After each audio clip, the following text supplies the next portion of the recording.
Boa noite. Então,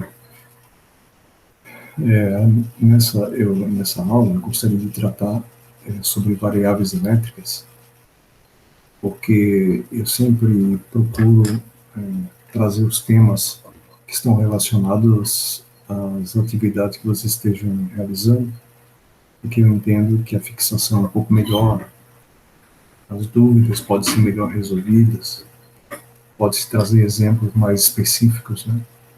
Então, vocês estão desenvolvendo uma luminária. E a luminária tem alguns parâmetros que são importantes e é baseado nessa luminária, embora eu vou falar de outros equipamentos, mas esses parâmetros são tensão, corrente, potência, energia elétrica. Então, vamos fazer algumas referências a eles, mostrando a etiqueta de uma fonte, né, que tem essas informações também. E aí nós vamos procurar entender essa relação que existe entre elas.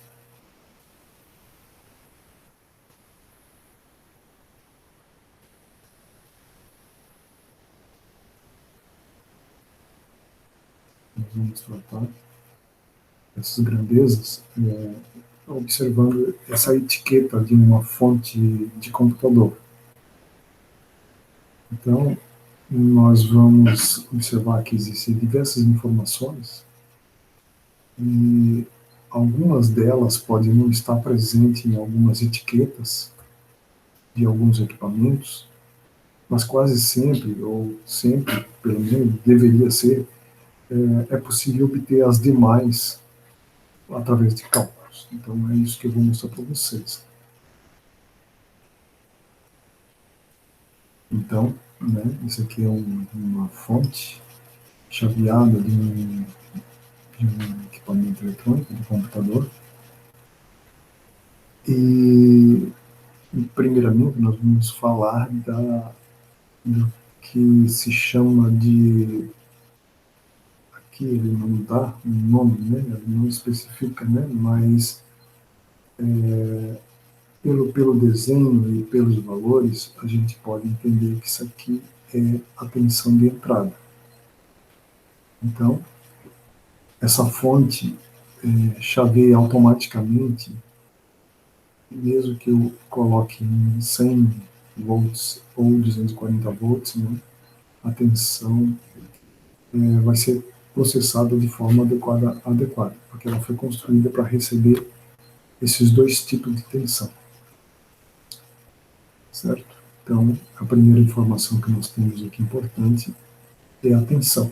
A tensão tem como unidade volt, então, e a abreviação é um V maiúsculo. Então, nós temos aqui essa informação. Tem mais alguma uma informação aqui que talvez seja importante, que eu acabei não citando no slide, que é essa informação que está aqui.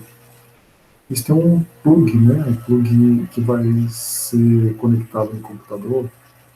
As informações que eles estão fornecendo aqui é um positivo no centro e um negativo pelo lado de fora, né?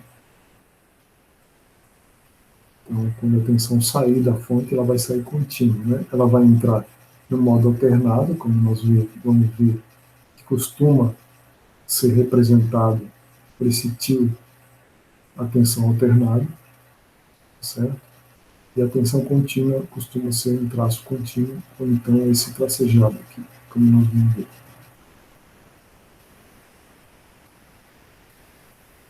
Então, essa informação nos diz que a energia de entrada pode ser 100 volts ou 240 volts. São tensões comerciais.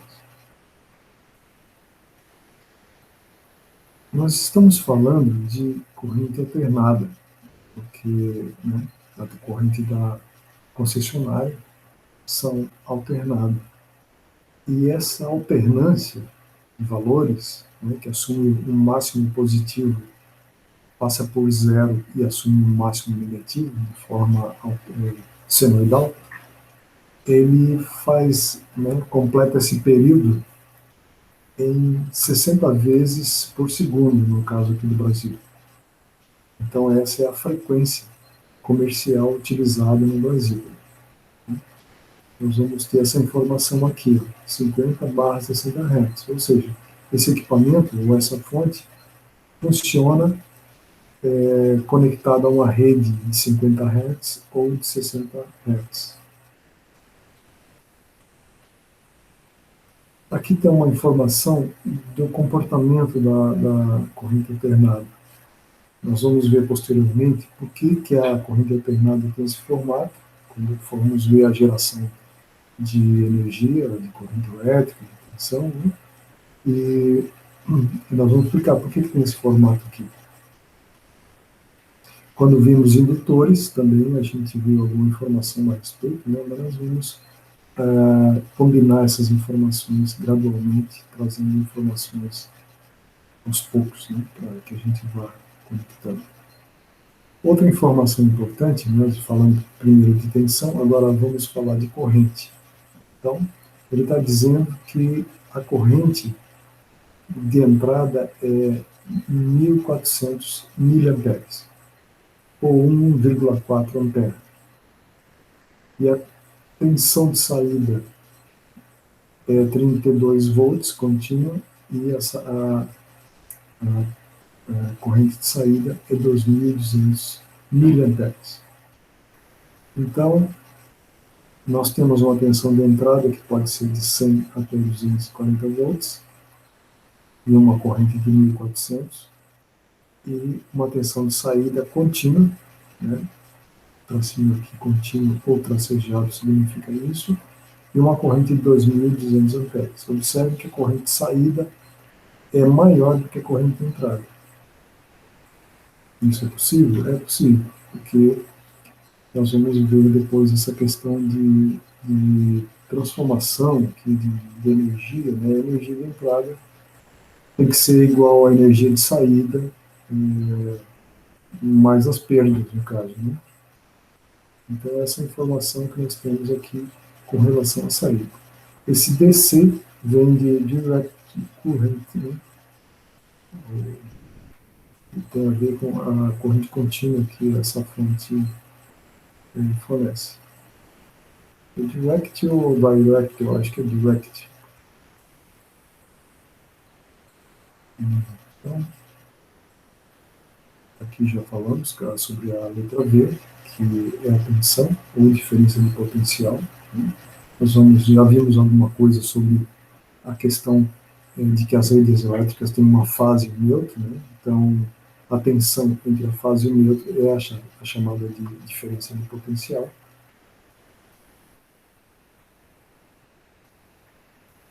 E aqui, eu acho que eu acabei até falando sobre a corrente elétrica já, e aqui está reforçando. Então, a unidade é ampere, e miliampere é uma subunidade, né? É um milésimo valor de ampere. Se a gente quisesse representar esse mesmo valor em ampere, seria 2,2 amperes e 1,4 amperes.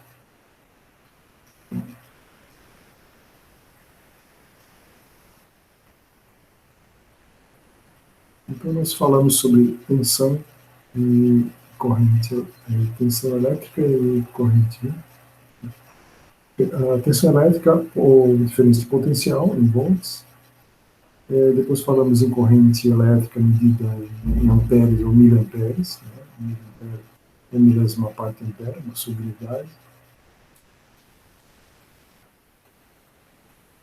E a corrente e tensão, né, elas podem ser contínuas ou alternadas, né? Se a corrente for contínua, a tensão também é. Se a corrente for alternada, a tensão também será. E também a frequência, né, como nós estamos trabalhando de corrente ou tensão alternada, naturalmente essa variação acontece ao longo do tempo, e a frequência é exatamente a variação por segundo que acontece na rede, no caso, medida em hertz. Vocês podem ver que a gente está usando algumas palavras, e essas palavras são sempre maiúsculas. Não miliamperes, mas ampere é maiúsculo, volts é maiúsculo e hertz é maiúsculo. Essas palavras, essas unidades, no caso, são sempre em homenagem a algum cientista, algum pesquisador ao longo da história que trabalhou de alguma maneira, dando alguma contribuição na investigação desses fenômenos elétricos ou alguma coisa relacionada. Então, como é que essas grandezas se relacionam? Aqui nós vamos ver a relação de tensão e corrente, né? E aqui também vai envolver potência. Então, vamos ver o que significa isso, né? Então, isso aqui é a chamada lei de Ohm, né? Que se nós temos uma resistência, né? Uma resistividade no material, quando percorrido por uma corrente, gera uma diferença de potencial, ou tensão. Ou seja, qualquer material que é percorrido pela corrente elétrica vai oferecer uma resistência à sua passagem. Isso acontece, inclusive, também em, em é, canos de água, né? Por exemplo, a transmissão de calor também tem uma certa resistência, fluxo de ar, tudo isso aí, todo meio físico vai oferecer uma resistência. E essa resistência aqui é oferecida pela estrutura do material por onde está circulando a corrente elétrica. Então, esse valor de resistência vai depender particularmente do material. A potência a equação matemática é dessa forma, né? Nós podemos usar o V para representar a diferença potencial, a tensão, ou U, né? O mais correto é usar o U, porque o V seria a unidade, né? E aqui seria a variável. Depois, acho que a gente vai ter condições de explicar um pouco melhor isso aqui. Mas então, a potência, né? Já vamos ver também um pouco mais em seguida. Então, a grandeza, a potência elétrica, que é medida em watts, né? Watts também é um nome de um pesquisador, de um físico, né? E então a gente utiliza a letra W maiúsculo, ou então, no caso aqui, um múltiplo da unidade, que é kilowatts, que é muito comum usarmos esse tipo de unidade.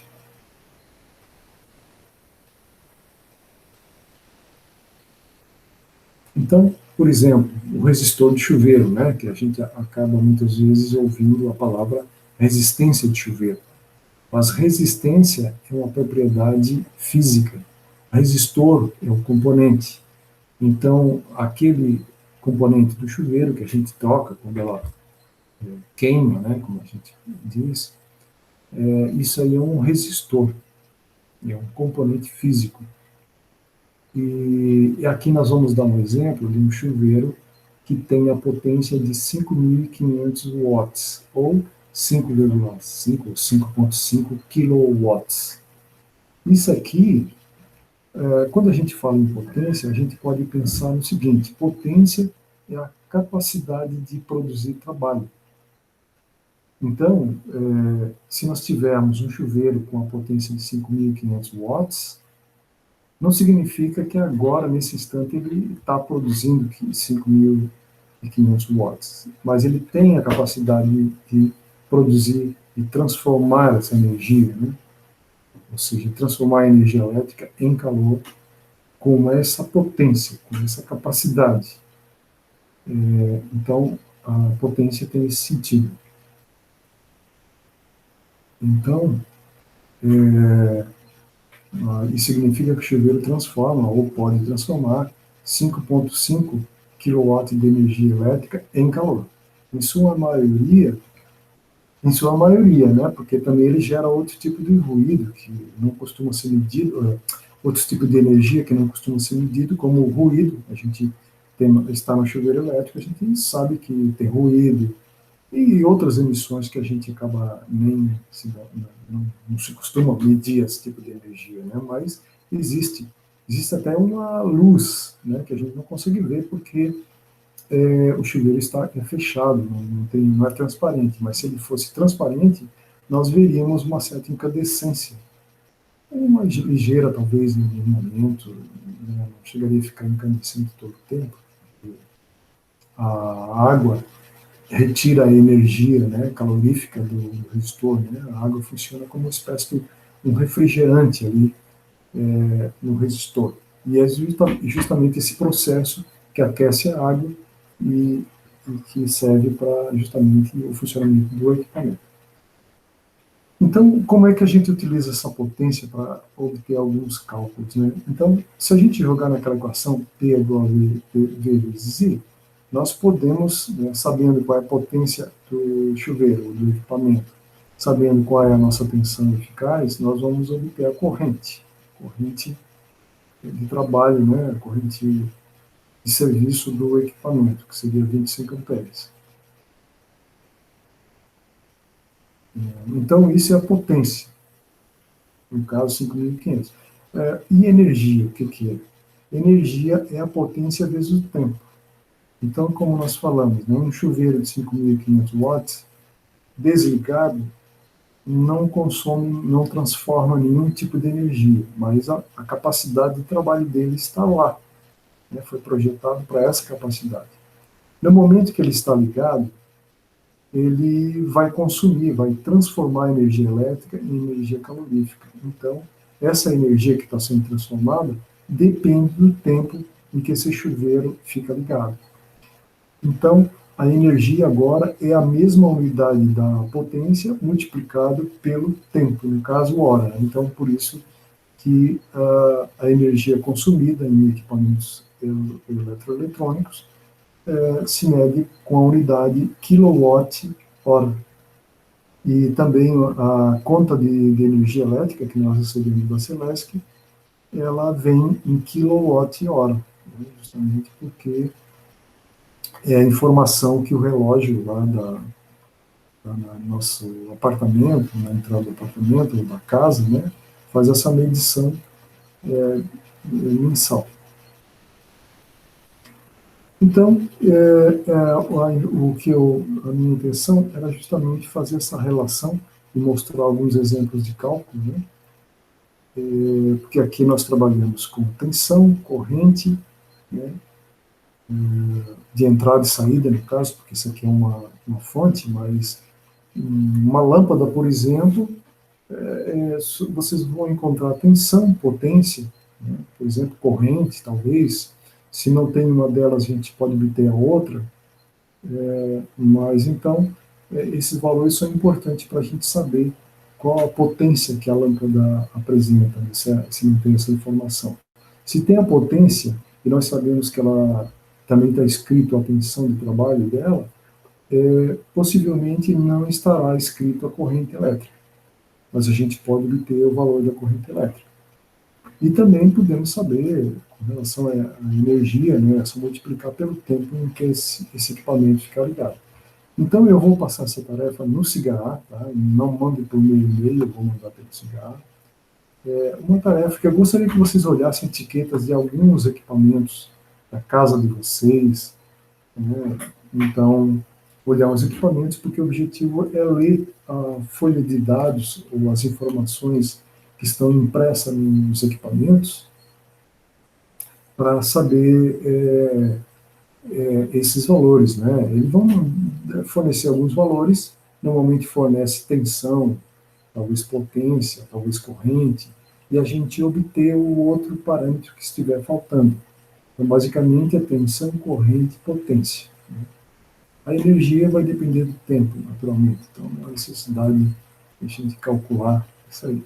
Eu gostaria que vocês olhassem os 3 equipamentos, até para ver que as informações que um equipamento fornece, o outro é um pouco diferente, né? Até pode ser pelas próprias características do equipamento.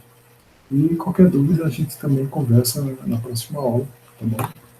Então, eu vou para a gravação e vou aguardar, e vou depois colocar no cigarro a tarefa, né? E aguardo que vocês escutem as aulas, né? Porque eu não estarei presente amanhã. E depois nós podemos conversar, tirar qualquer dúvida possa existir.